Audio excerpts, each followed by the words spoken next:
오늘은 이성계의 셋째 아들 이간대군 그 부인 정경 옹주가 있습니다. 그 정경 옹주가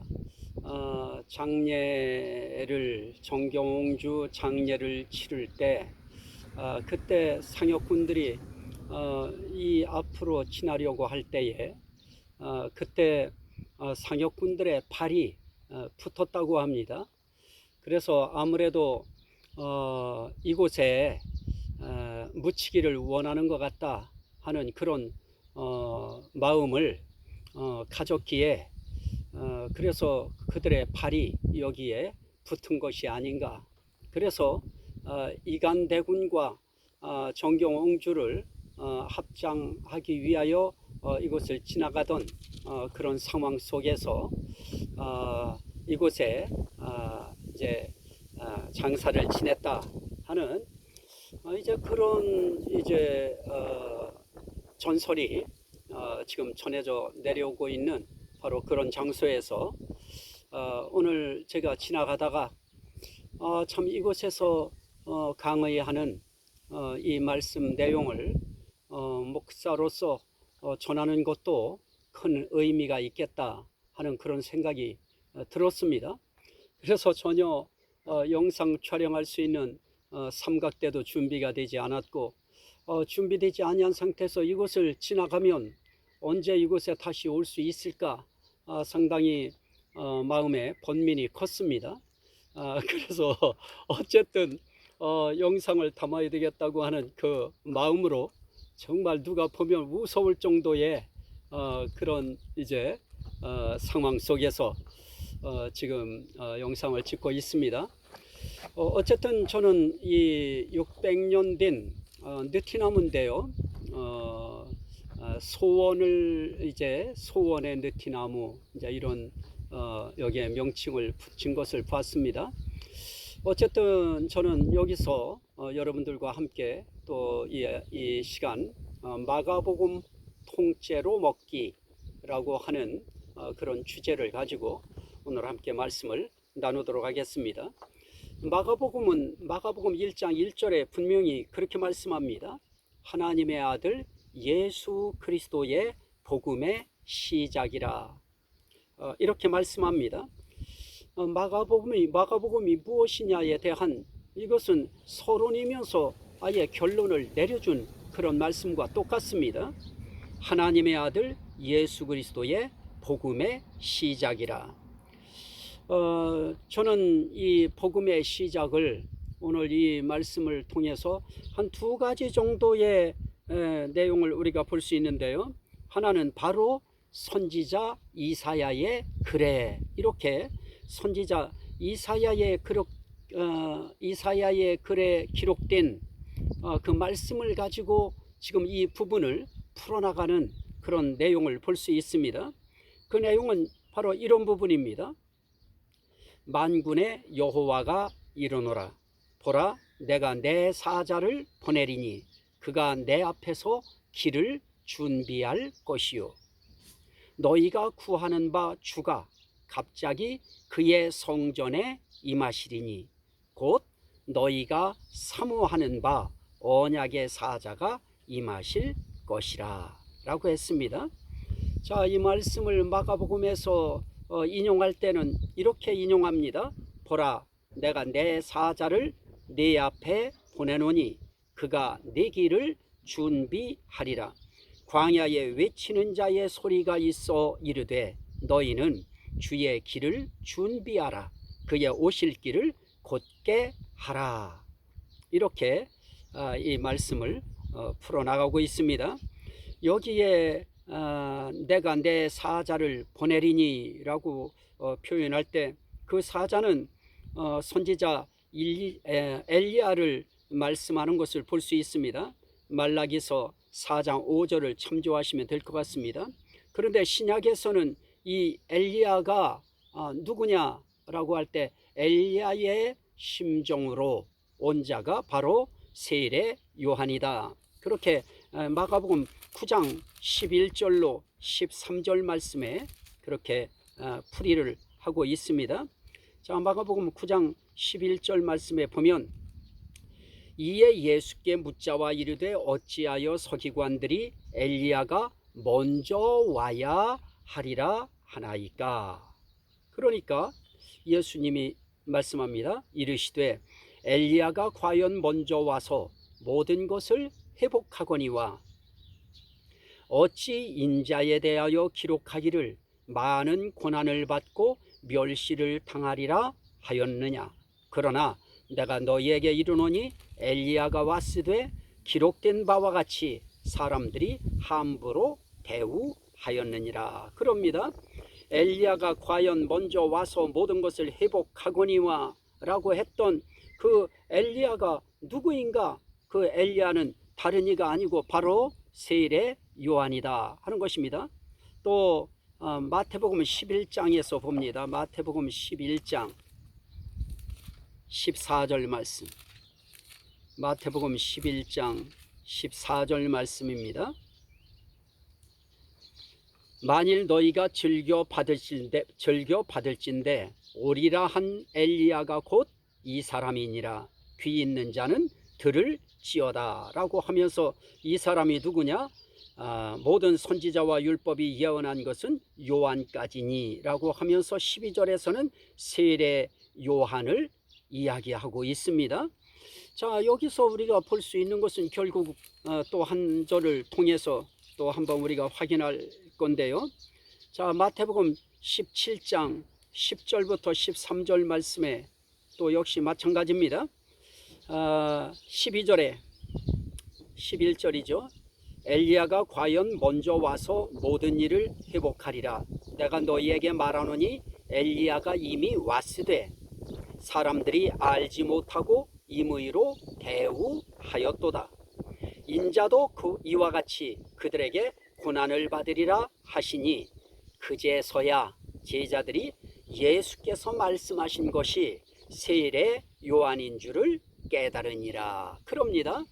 자, 여기서 우리는 보라 내가 내 사자를 보내리니 라고 했던 그 사자가 말라기서에서 이야기하고 있는 이 사자, 그 사자는 결국 엘리야인데요. 그 엘리야가 누구냐? 이 엘리야는 결국은 신약에 표현된 세례 요한이다 이렇게 말씀합니다. 자, 그렇다고 해서 엘리야가 세례 요한이냐? 그것은 아닙니다. 세례 요한이 엘리야의 심령과 능력으로 왔다 하는 그런 의미지요. 자, 누가복음을 한번 봅니다. 이런 표현들 중요합니다. 그 언약의 사자이신 예수 그리스도가 오실 길을 결국 세례 요한이 와서 그 길을 닦는데 그 세례 요한이 누구냐? 그가 바로 엘리야다. 그 엘리야라고 이렇게 표현할 때 엘리야와 그러면 세례 요한이 같으냐? 이제 이런 부분을 우리는 의아할 수 있습니다. 그러나 성경은 그 부분을 이렇게 이야기합니다. 누가복음 1장 17절입니다. 누가복음 1장 17절. 그가 또 엘리야의 심령과 능력으로 주 앞에 먼저 와서 아버지의 마음을 자식에게 거스르는 자를 의인의 슬기에 돌아오게 하고 주를 위하여 세운 백성을 준비하리라. 그럽니다. 자, 엘리야의 심령과 능력으로 온 자가 누구이냐? 그가 바로 세례 요한이다 하는 것입니다. 그래서 이 세례 요한이 언약의 사자이신 예수님 오실 길을 준비하러 왔다. 예수님 오실 길 준비하러 온 세례 요한이다. 그래서 세례 요한이 왔다고 하는 것은 결국 그 뒤에 누가 온다고 하는 것이냐? 예수 그리스도가 오신다고 하는 것이다. 언약의 사자이신 예수 그리스도가 오신다는 거다. 그래서 세례 요한이 언약의 사자냐? 그렇지 않습니다. 세례 요한은 언약의 사자가 아니고요. 언약의 사자이신 예수 그리스도가 오실 길을 그가 준비하는 것입니다. 자, 저는 이 세례 요한에 대해서 예수님 오실 길을 준비했던 그런 사람인데, 그러면 세례 요한이 와서 무엇을 준비하느냐? 예수님 오실 길을 준비한다고 하는 것은 결국 예수님을 증거하는 것입니다. 그래서 세례 요한이 증거한 예수는 어떤 분인가? 마가복음 1장 7절에서 본 것처럼 세례 요한보다 능력이 많으신 분이다. 내 뒤에 오시는 분은 나보다 능력이 많으시니, 그럽니다. 세례 요한보다 능력이 많으세요. 그리고 마가복음 1장 8절 말씀에 보면 성령으로 세례를 베푸시는 분, 이제 성령으로 세례를 베푸실 분이라 이렇게 말씀하는 것을 볼 수 있습니다. 자, 예수 그리스도에 대해서 세례 요한은 그 오실 길을 준비할 때 예수 그리스도를 증거하는데, 예수 그리스도는 어떤 분이냐? 성령으로 세례를 베푸실 분이다. 이렇게 그는 이야기하는 것을 볼 수 있습니다. 자, 그래서 그 말씀을 1장 8절에서 이렇게 말합니다. 나는 너희에게 물로 세례를 주었거니와, 그럽니다. 나는 너희에게 물로 세례를 베풀었거니와 그는 너희에게 성령으로 세례를 베푸시리라, 그럽니다. 자, 그래서 예수님은 어떤 분이시냐? 예수님은 요한보다 능력이 많으신 분이시다. 예수님은 어떤 분이시냐? 성령으로 세례를 베푸시는 분이시다. 이렇게 그는 예수 그리스도를 증언합니다. 이 예수님이 세례 요한에게 세례받고 물에서 올라오실 때 예수님이 본 것과 들은 것이 있습니다. 본 것은 다른 것을 본 것이 아닙니다. 그가 본 것은 하늘이 갈라지는 것을 예수님이 보셨습니다. 마가복음 1장 10절 말씀입니다. 곧 세례를 받으시고, 그것도 요단강에서 요한에게 세례를 받으시고 곧 물에서 올라오실새 하늘이 갈라짐과 성령이 비둘기같이 자기에게 내려오심을 보시더니, 그럽니다. 성령이 비둘기같이 자기에게 내려오기 위하여 이 하늘이 갈라지는 것을 봅니다. 그리고 성령이 비둘기같이 자기에게 내려오심을 봅니다. 그리고 예수님이 또 하나 들은 것이 있습니다. 하늘로부터 나는 소리입니다. 그 소리는 무엇입니까? 너는 내 사랑하는 아들이라, 내가 너를 기뻐하노라 하는 이런 소리를 예수님이 들으셨습니다. 그래서 오늘 이 예수님께서 보신 것이 있는데 그것은 다른 것이 아닙니다. 하늘이 갈라지는 것을 봤습니다. 성령이 자기에게 비둘기처럼 내려오는 것을 봤습니다. 그리고 너는 내 사랑하는 아들이라, 내가 너를 기뻐하노라 하는 소리를 들으셨습니다. 자, 이렇게 참 놀라운 그런 광경을 목도하시고 또 그런 소리까지 들으신 이 예수님은 보통 분이 아니십니다. 그리고 엘리야의 심령과 능력으로 먼저 온 세례 요한을 통해서 그 오실 길을 준비하는 그런 준비자도 있는 이런 예수님은 이 땅에서 꽃길만 걸을 것 같고 좋은 길만 걸을 것 같고 좋은 사역만 하실 것 같지만 절대로 그렇지 않습니다. 이 예수님께서 이 땅에 오실 때 하늘로부터 그를 향한 뜻이 있었는데 성령께서 그를 어떻게 합니까? 그냥 두지 않습니다. 광야로 몰아내시는 것을 볼 수 있습니다. 광야로 예수님을 몰아내셔요. 그래서 예수님이 시험을 받으시도록 사탄이 있는 곳으로, 마귀가 있는 광야로 몰아내시는 것입니다. 마가복음 1장 12절 말씀에 그 내용이 나타납니다. 성령이 곧 예수를 광야로 몰아내신지라, 그럽니다. 광야에 몰아내심으로 광야에서 40일 동안 계시면서 사탄에게 시험을 받으시며 들짐승과 함께 계시니 천사들이 수종 들더라, 그럽니다. 이렇게 광야에서 사탄에게 시험받는 그런 상황까지 들어가셨습니다. 하지만 그 광야에서 예수님은 이 사탄의 시험을 이기셨습니다. 첫 아담은 에덴 동산에서 옛뱀 사탄에게 졌지만은 마지막 아담 예수님은 광야에서 이기시는 것입니다. 그것은 무엇으로 이기십니까? 말씀으로 이기시는 것입니다. 사단도 말씀으로 공격을 해왔지만은 예수님은 그 말씀으로 공격하는 그 사단의 말에 전혀 주저하지 않습니다. 망설이지 않습니다. 무엇인가 골똘히 생각하지도 않습니다. 그냥 바로 말씀으로 물리치시는 것을 볼 수 있습니다. 자, 이렇게 예수님은 이기셔요. 이 예수님이 갈릴리에 오셔서 복음을 전파하십니다. 그리고 가르치십니다. 그것이 1장 38절 말씀의 내용인데요. 자, 38절 39절인데요. 이에 온 갈릴리에 다니시며 그들의 여러 해당에서 전도하시고 또 귀신들을 내쫓으시더라 그럽니다. 그러면서 38절에는 우리가 다른 가까운 마을들로 가자, 거기서도 전도하리니 내가 이를 위하여 왔노라 그러십니다. 그래서 예수님은 해당에 들어가셔서 전도하시고 귀신 들린 자들을 다 내쫓으시는 이런 일을 예수님께서 하시면서 하나님의 복음을 전파하시는 것입니다. 이 예수님이 이 세상에서 그럼 하신 일이 무엇입니까? 이 세상에서 하신 일 한 가지로 말씀하라고 하면 마태복음에 말씀하신 것과 똑같은 것입니다. 마태복음에서도 선지자로 하신 말씀을 예수님이 이루러 오셨다 하는 그런 말씀을 우리가 봅니다. 그래서 우리가 알 수 있는 그런 것 가운데 하나가 말씀으로 선지자로 하신 말씀을 이루러 오신 예수, 또 그 이루러 오신 그 예수님이 어떻게 하십니까?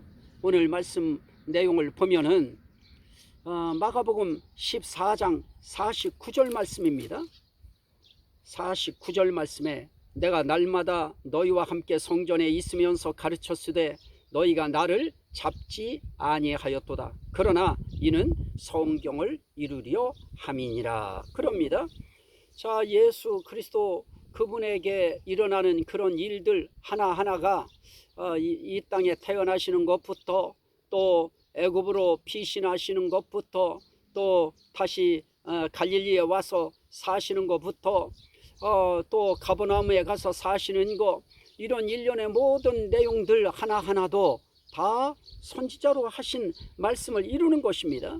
선지자로 하신 말씀을 마태복음에서는 선지자로 하신 말씀을 이루려 하심이라 이루려 하심이라 다 선지자로 하신 말씀을 이루시는 예수님을 표현하는데 마가복음의 표현은 조금 달랐습니다. 선지자로 하신 말씀이 아니고 성경을 이루려 함이니라 그럽니다. 자, 예수님은 이 땅에 성경을 이루러 오셨고요. 또 선지자로 하신 말씀인 성경을 이루러 오셨습니다. 그렇다고 하면 오늘 저와 여러분들도 특별히 사역자인 주의 종들은 이 땅에 와서 무엇을 이루고 가야 될 것인가? 우리도 역시 똑같습니다. 성경 말씀 이루다 가는 것입니다. 성경에 기록된 말씀 하나하나 실천하다 가는 것입니다.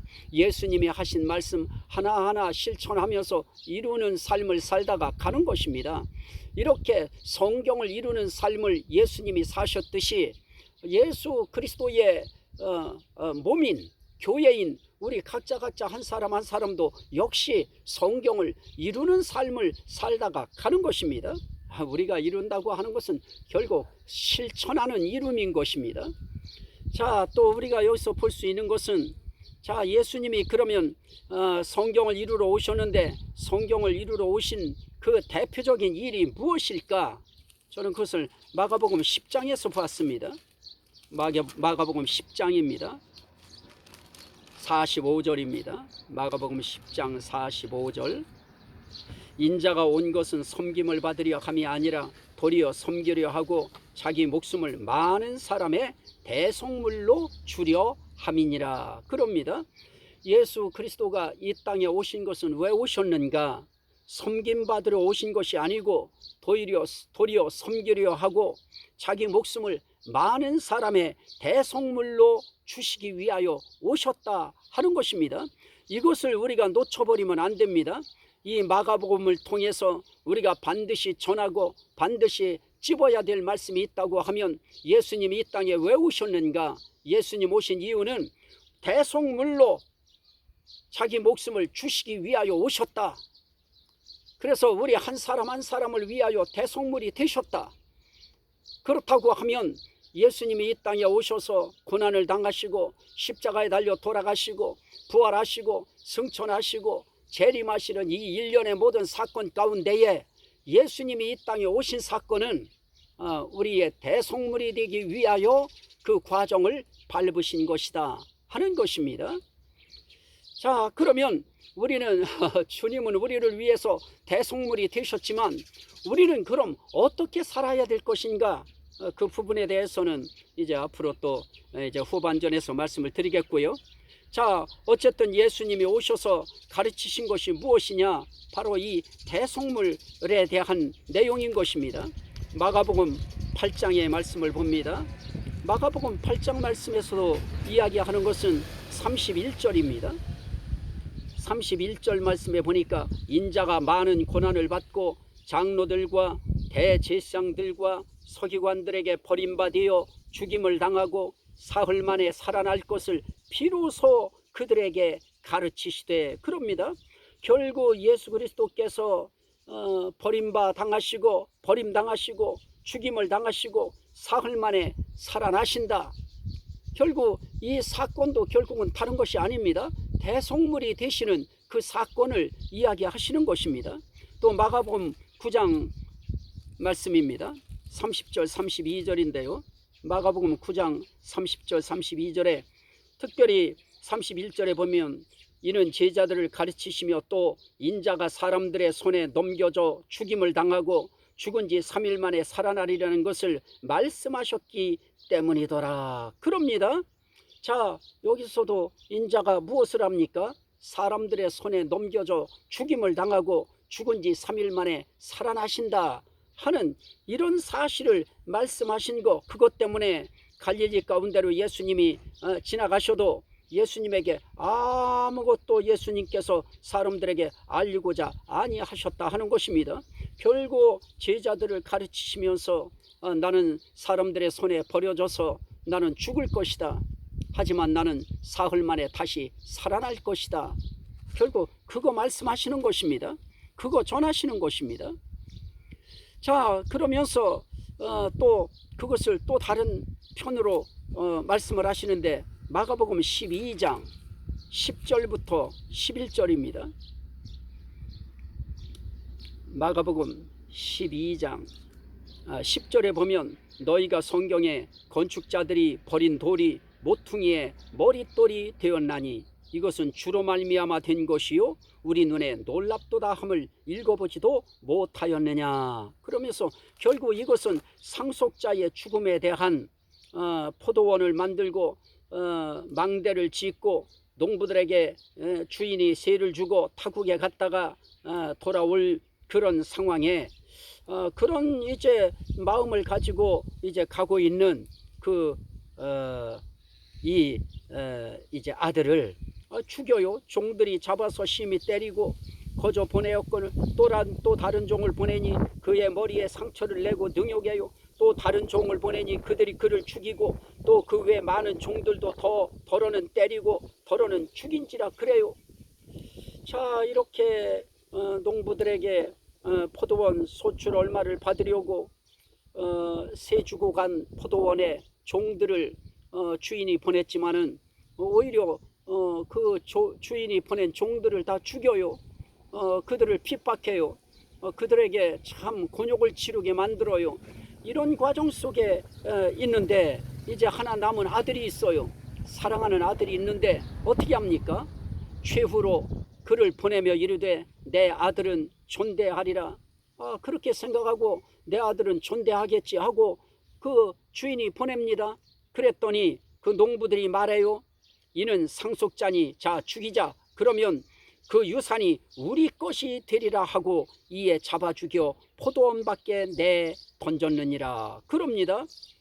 이 사건에 대해서 이렇게 성경은 말합니다. 너희가 성경에 건축자들이 버린 돌이 모퉁이의 머릿돌이 되었나니. 자, 이렇게 하나님의 상속자이신 예수 그리스도 그를 세상 사람들은 버렸습니다. 세상의 종교인들도 버렸습니다. 모든 사람들이 다 버린 것입니다. 그렇지만 하나님은 결코 그 사랑하는 아들 예수를 버리시지 않습니다. 그건 마치 무엇과 같으냐? 건축자들이 버린 돌이 모퉁이의 머릿돌이 되었나니. 누가 모퉁이 머릿돌이 되게 합니까? 건축자들이 다 버렸습니다. 세상 사람들이 다 버렸습니다. 이건 못 쓸 돌이라고 다 버렸습니다. 이건 쓰기 싫다고 다 버렸습니다.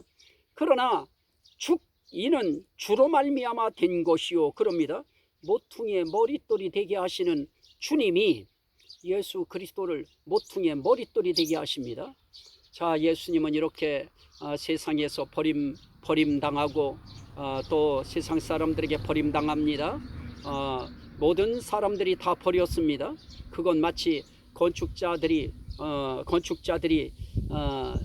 돌을 버린 것과 마찬가지입니다. 그러나 하나님은 건축자들이 버린 돌을 집 모퉁이의 머릿돌이 되는 귀한 돌로 사용하시듯이 하나님은 예수 그리스도를 사랑하시는 것입니다. 하나님이 사랑하셨다고 하면 우리들을 위하여, 우리 한 사람 한 사람을 위하여 대속물이 되셔서 이 땅에서 버림당하셨다고 하면 그분은 우리가 정말 사랑해야 되고 우리가 존경해야 되고 우리가 섬겨야 마땅한 분이신 것입니다. 우린 그분 위하여 살겠다고 하는 마음이 일어나야 그것이 정상인 것입니다. 자, 이렇게 예수님은 세상에 버림을 받으시고 왕따를 당하시고 죽임당한다 하는 그 이야기가 바로 예수 그리스도께서 오셔서 하신 말씀드린 것입니다.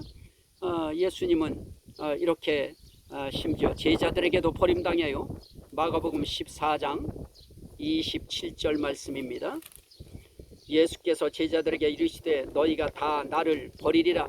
이는 기록된 바 내가 목자를 치리니 양들이 흩어지리라 하였음이니라. 예수 그리스도는 제자들도 자기를 버릴 것을 알고 계셨습니다. 이미 그것을 성경을 통해서 그 사건을 또 설명하십니다. 내가 목자를 치리니 양들이 흩어지리라 하였음이니라. 제자들이 그래서 차라리 죽을지언정 나는 주를 떠나지 않고 나는 주님을 따르겠습니다. 그렇게 이야기해도 우리 주님은 그런 제자들의 말을 안 믿습니다. 왜냐하면 성경에 이미 그렇게 약속되어 있기 때문에 그렇습니다. 하나님의 뜻이 이미 그렇게 나타나 있기 때문에 그렇습니다. 그래서 목자이신 예수 그리스도를 하나님이 치시면 그러면 양들이 흩어지리라. 당연한 것입니다. 그렇게 지금 참 제자들에게도 버림을 당하셔요.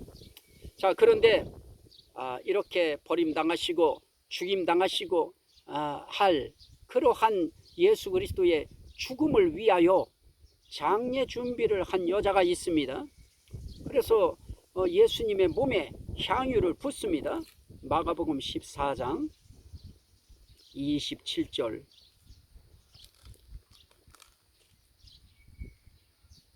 자, 마태복음 14장 7절 말씀부터 가난한 자들은 항상 너희와 함께 있으니 아무 때라도 원하는 대로 도울 수 있거니와 나는 너희와 항상 함께 있지 아니하니라. 그는 힘을 다하여 내 몸에 향유를 부어 내 장례를 미리 준비하였느니라. 내가 진실로 너희에게 이르노니 온 천하에 어디서든지 복음이 전파되는 곳에는 이 여자가 행한 일도 말하여 그를 기억하리라 하시니라. 그럽니다. 베다니 나병 환자의 집에 예수님이 들어가셨을 때 그때 시몬의 집에서 식사하시는 그런 상황이었습니다. 그런데 한 여자가 들어오더니 매우 값진 향유, 아주 순전한 나드입니다. 그 한 옥합을 가지고 와서 그 옥합을 깨뜨려서 여자의 머리 위에 붓습니다. 그러자 사람들이 막 화내요. 이 비싼 향유를 왜 허비했느냐?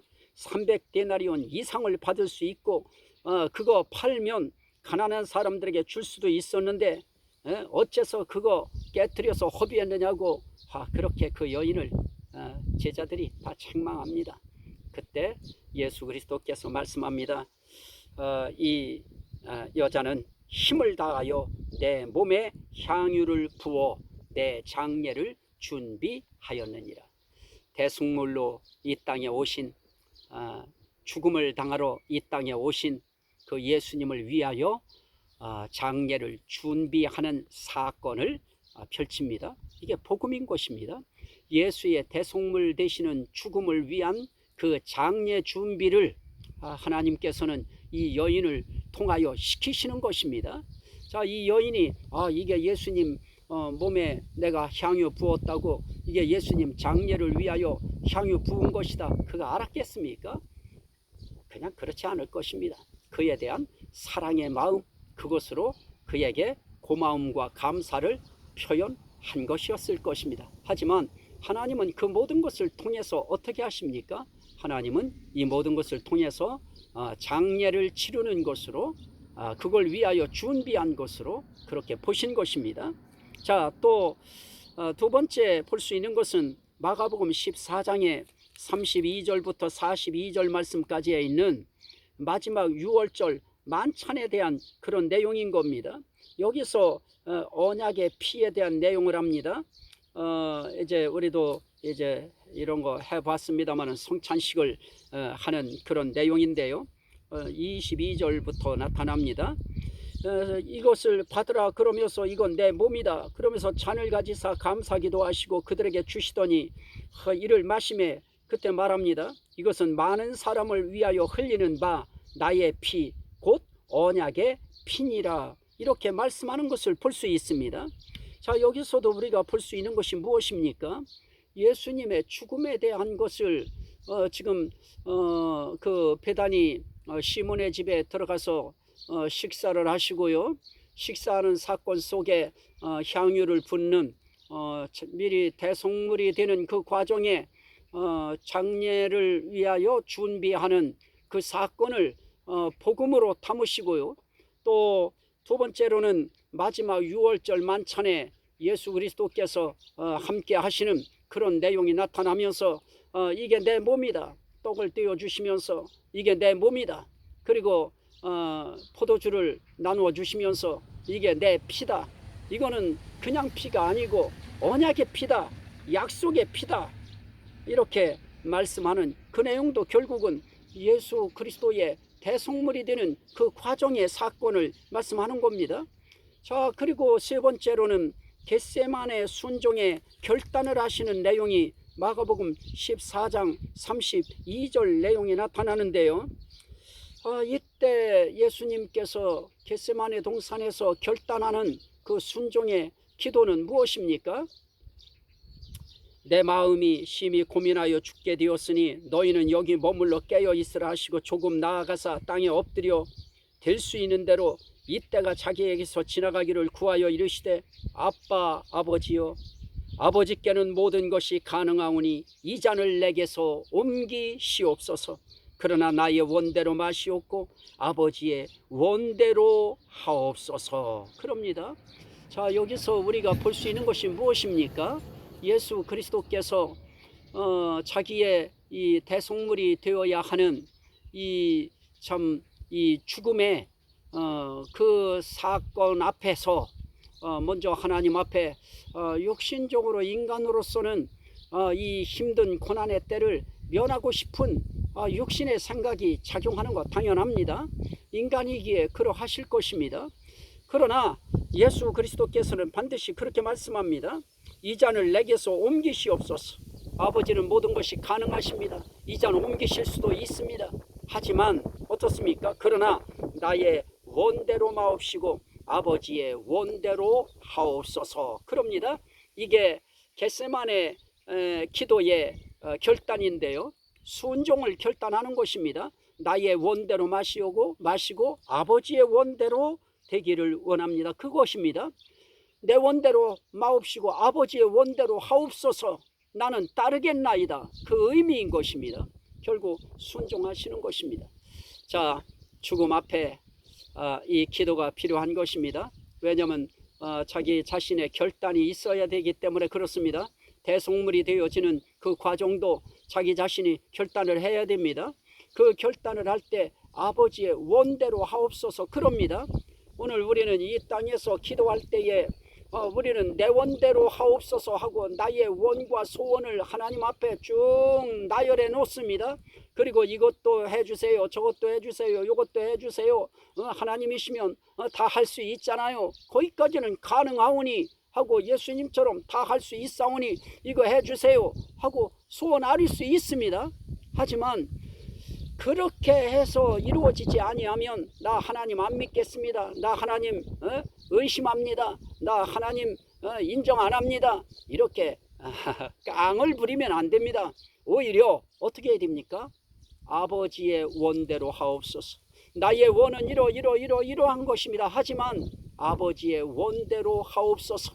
아버지의 원대로 되기를 원하나이다. 오늘 우리의 성숙한 기도는 바로 그러해야 될 것입니다. 내 생각대로, 내 원대로, 내 뜻대로, 내 마음 먹은 대로 하나님이 해주시지 아니하면 이건 정말 하나님과 나 사이에 큰 갭이 생길 수밖에 없습니다. 이렇게 협박하는 기도가 되지 말고 하나님 앞에 우리는 어떻게 해야 됩니까? 아버지의 원대로 하옵소서.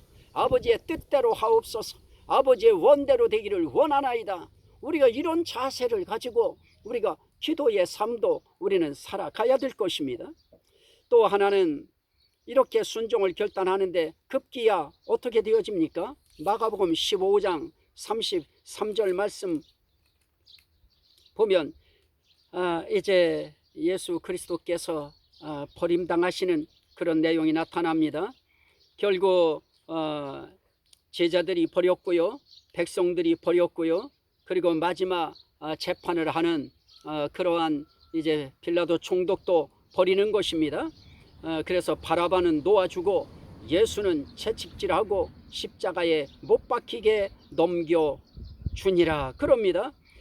결국 이렇게 해서 예수 그리스도는 버림을 당하시고 십자가에 못 박히십니다. 예수님의 기도 가운데서도 그런 거 우리가 느낄 수 있었지요. 엘리 엘리 라마 사박다니 하는 말씀이 있습니다.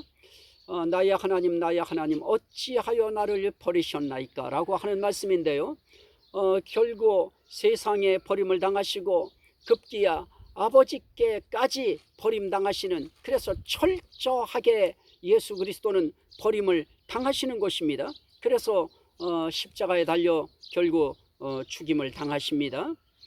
자, 그런 복음의 내용이 지금 있습니다. 그래서 하나님의 아들 예수 그리스도의 복음의 시작이라, 복음의 시작부터 예수 그리스도의 오실 길을 닦는 세례 요한의 내용이 나타나고, 그 다음에 그를 위한 장례식을 준비하는 여인에 대한 향유 사건이 나타나고, 그리고 그 마지막 제자들과의 유월절 만찬식을 예수님께서 하시면서 이것이 내 몸이요 이것이 내 피라 그러면서 이게 언약의 피다 하고 말씀하시는 그런 내용을 통해서 예수 그리스도는 확실히 대속물로 이 땅에 오시는 것이다 하는 것을 알 수 있습니다. 자, 그래서 세례 요한도 이 땅에 와서 그의 오실 길을 준비할 때 보라 하나님의 어린 양이로다 라고 하는 그 말씀을 통해서 예수 그리스도는 대속의 제물이다 하는 것을 내비쳤던 것입니다. 또 하나, 이렇게 버림당해서 돌아가신 것으로 끝나지 않습니다. 또 복음의 내용은 이렇게 기록되어 있습니다. 15장 42절인데요 42절에 이날은 주은비일 곧 안식일 전날이므로 저물었을 때에 아리마대 사람 요셉이 와서 당돌이 빌라도에게 들어가 예수의 시체를 달라 하니, 이 사람은 존경받는 공회원이요 하나님의 나라를 기다리는 자라. 빌라도는 예수께서 벌써 죽었을까 하고 이상히 여겨 백부장을 불러 죽은 지가 오래냐 묻고, 백부장에게 알아본 후에 요셉에게 시체를 내주는지라. 요셉이 세마포를 사서 예수를 내려다가 그것으로 싸서 바위 속에 판 무덤에 넣어두고 돌을 굴려 무덤 문에 놓음에 막달라 마리아와 요새의 어머니 마리아가 예수 둔 곳을 보더라 그럽니다. 자, 이렇게 분명히 무덤에 예수 그리스도를 장례를 했습니다. 그런데 어떻습니까? 6절에 보니까 청년이 이르되 놀라지 말라, 너희가 십자가에 못 박히신 나사렛 예수를 찾는구나. 그가 살아나셨고 여기 계시지 아니하니라. 보라, 그를 두었던 곳이니라. 그럽니다. 그가 살아나셨고 부활하신 것입니다. 부활하셨습니다. 무덤에 이렇게 버림당했지만은 또 어떤 자가 나타납니까? 복음의 한 사건 속에 장례 준비하는 여인이 따로 있고요. 그 다음에 장례를 치러주는 사람이 나타납니다. 아리마대 요셉이라고 하는 사람인데요. 이 사람이 나타나서 자기가 판 무덤에 예수 그리스도를 장사 지내줍니다. 사실 사람들은 어떻습니까? 사람들은 그 사람이 잘 나갈 때 그럴 때는 사람들에게 붙습니다. 얼마나 아주 대우하고 환영하고 심지어 굽신굽신하고 넙죽 엎드리고 심지어 그렇게 잘 나갈 때는 인심이 후하게 발동합니다. 그를 향하여. 하지만 그가 추락할 때, 그럴 때에는 세상 야박한 게 뭐냐? 인심인 것입니다. 사람 마음인 것입니다. 참 야박합니다. 어려움 처하고 참 보잘것 없고 어디에 내세울 것 없는 초라한 인생이 되어지면 친구 다 떠나가고요. 곁에서 사람들이 나는 목사님을 사랑합니다, 존경합니다, 그렇게 했던 사람들도 다 떠나갑니다. 그런 성도들도 떠나가고요. 또 주의 종들도 떠나가고요. 곁에 있던 사람들 다 떠나가요. 마음들이 다 떠나갑니다. 자, 보십시오. 그런데 어떻습니까? 아리마대 요셉의 장례를 치러서 자기 무덤에 장례를 치렀는데 어디서 예수님이 부활하시느냐? 아리마대 요셉의 무덤에서 부활합니다.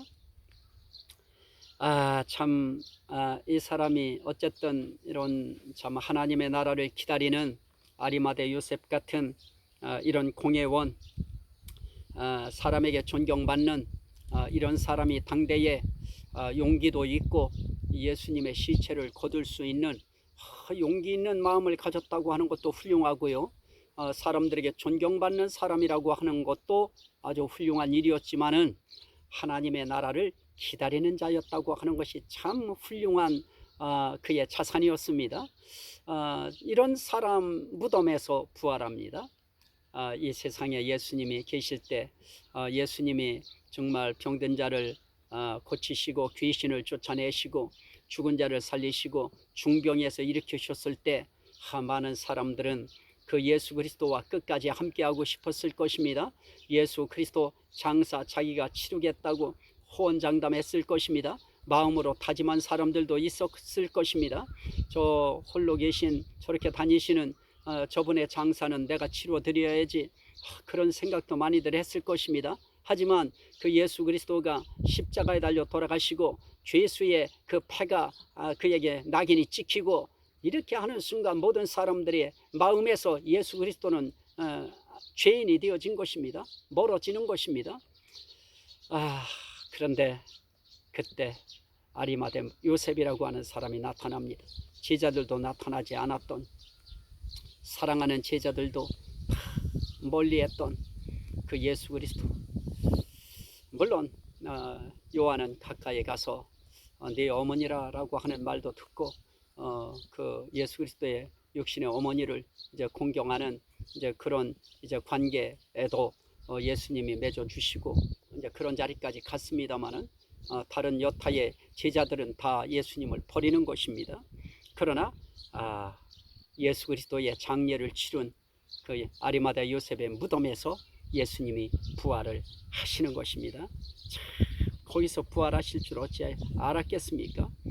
자, 그 다음에 부활하신 후 제일 먼저 막달라 마리아에게 보이십니다. 마가복음 16장 9절에 예수께서 안식 후 첫날 이른 아침에 살아나신 후 전에 7 귀신을 쫓아내어 주신 막달라 마리아에게 먼저 보이시니 먼저 보인 이유도 다른 것이 아닙니다. 그 무덤 앞에 와서 달려나와서 늘 그 예수 그리스도에 대해서 이렇게 지금 어떻게 잘 계신 건가 무덤에 그거 확인하러 지금 나온 것입니다. 마리아가 가서 예수와 함께하던 사람들이 슬퍼하며 울고 있는 중에 이 일을 알림해 그럽니다. 그들은 예수께서 살아나셨다는 것과 마리아에게 보이셨다는 것을 듣고도 믿지 아니하니라. 전에 7 귀신을 쫓아내 주신 막달라 마리아가 예수 그리스도의 부활을 참 가장 이렇게 일찍 목도를 합니다. 그건 그의 무덤을 찾아간 결과인 것입니다. 오늘 우리도 참 주님의 은혜, 주님을 만나는 그런 삶, 그건 그냥 절대로 그냥 되어지지 않습니다. 무언가 그분을 향한 그 지극한 마음을 집어넣을 때, 사랑의 마음을 집어넣을 때, 표현할 때, 거의 그럴 때 그분의 만남의 역사, 함께 하심의 역사, 은혜의 역사가 나타나는 것을 볼 수 있습니다. 또 그렇다고 해서 버림받은 자기를 버린 제자들 그들 손을 놓으시느냐? 그렇지는 않습니다. 제자들은 또 사람들은 자기를 버렸을지라도 예수님은 끝까지 포기하지 아니하시고 다시 찾아오셔서 사명을 주십니다. 자, 마가복음 16장 12절부터 18절입니다. 그 후에 그들 중 2사람이 걸어서 시골로 갈 때에 예수께서 다른 모양으로 그들에게 나타나시니 2사람이 가서 남은 제자들에게 알렸으되 역시 믿지 아니하니라. 이게 누굽니까? 엠마오로 내려가던 그 2 제자들에게 나타나셔서 그들에게 예수 그리스도를 이제 깨닫게 만드시고 성경을 통해서 교육을 시키시고 이렇게 부활하신 그런 모습을 그들에게 보여주시고 다시 한번 사명감을 고취시키시는 것이지요. 또 14절에 그 후에 11제자가 음식 먹을 때 예수께서 그들에게 나타나사 그들의 믿음 없는 것과 마음이 완악한 것을 꾸짖으시니 이는 자기가 살아난 것을 본 자들의 말을 믿지 아니함일러라. 믿음 없고 마음이 완악해요. 예수 믿었는데 예수님과 함께 살았는데 그런데도 참 믿음이 없어요. 마음이 완악해요. 저인들 믿음 좋다고 해도 주님 눈에 우리 믿음 그렇게 좋을까요? 우리가 착하다고 한들 우리 주님 앞에 우리 마음 정말 착하게 보일까요? 완악하지 않을까요? 여러분들은 믿음이 있으십니까? 여러분들은 완악하지 않고 착하십니까? 저도 착했으면 좋겠습니다. 하지만 내가 나를 착하게 보고 주위 사람들이 착하게 보는 거 말고요, 주님이 나를 착하게 봐줬으면 좋겠습니다. 완악하게 보시지 않았으면 좋겠습니다. 그리고 자기 스스로 난 믿음이 있다 그런 거 말고요, 주변 사람들이 목사님은 참 믿음이 좋으세요 이런 거 말고요, 우리 예수님이 넌 정말 믿음이 있구나 그런 소리 들었으면 좋겠습니다. 자, 그런데 뭐라고 말씀합니까? 너희는 온 천하에 다니며 만민에게 복음을 전파하라. 믿고 세례를 받는 사람은 구원을 얻을 것이요 믿지 않는 사람은 정죄를 받으리라. 믿는 자들에게는 이런 표적이 따르리니 곧 그들이 내 이름으로 귀신을 쫓아내며 새 방언을 말하며 뱀을 집어 올리며 무슨 독을 마실지라도 해를 받지 아니하며 병든 사람에게 손을 얹은즉 나으리라 하시더라. 그러면서 참 그들에게 복음을 전파하라고 말합니다. 만민에게 복음을 전파하라. 다시 한번 사명감을 불러 일으키시는 것입니다.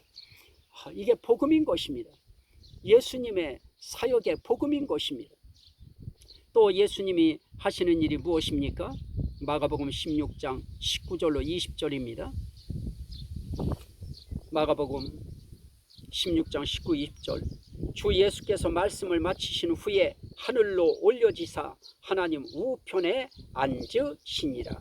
제자들이 나가 두루 전파할세 주께서 함께 역사하사 그 따르는 표적으로 말씀을 확실히 증언하시니라. 예수께서는 승천하셨습니다. 그리고 하나님 우편에 앉으셨습니다. 이렇게 예수 그리스도는 나를 보내신 아버지께로 내가 올라가리라 말씀하신 그대로 예수 그리스도는 아버지께 올라가는 것입니다. 하나님 나라로 올라가시는 것입니다. 그리고 하나님 우편에 아들로서 앉으시는 것입니다. 이것이 복음인 것입니다.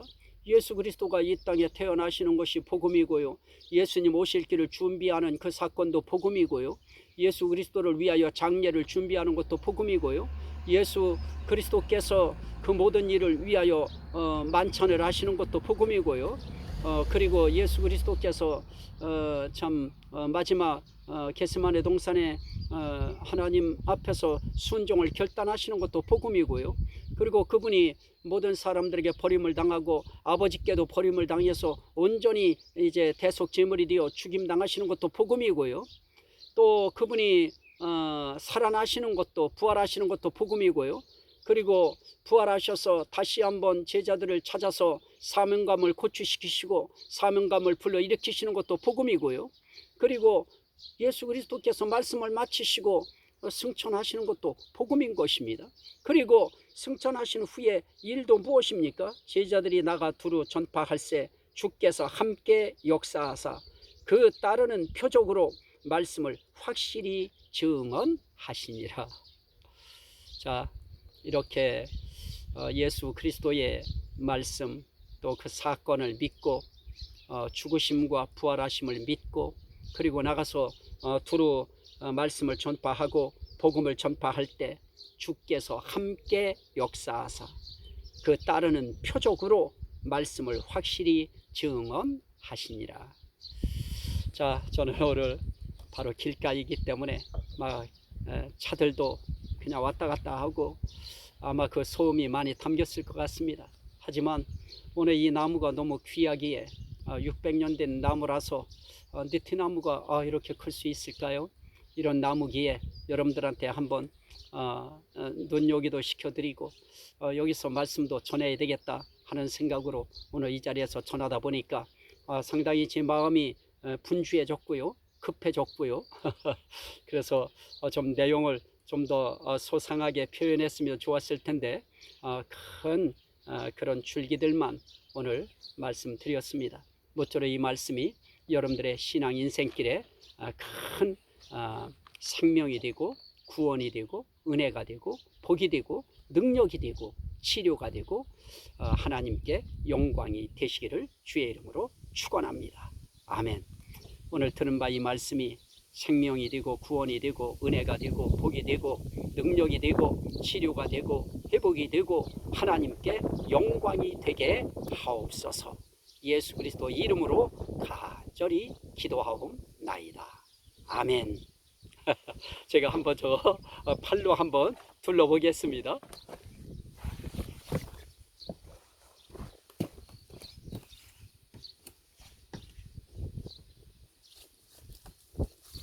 보이실지 모르겠네요. 흑뼘.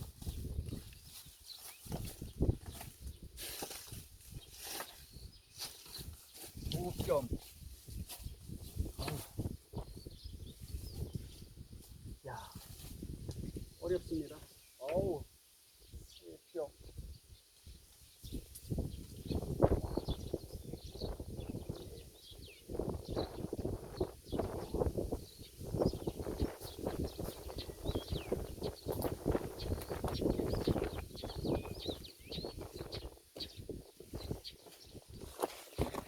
이 팔로 5팔은 좋게 되고도 한참 넘는 것 같습니다. 아마 5팔, 6팔 정도 될 것 같습니다. 오늘 말씀 끝까지 잡음이 있는데도 경청해 주셔서 감사합니다. 다음 시간에 누가복음의 말씀으로 다시 뵙도록 하겠습니다. 감사합니다.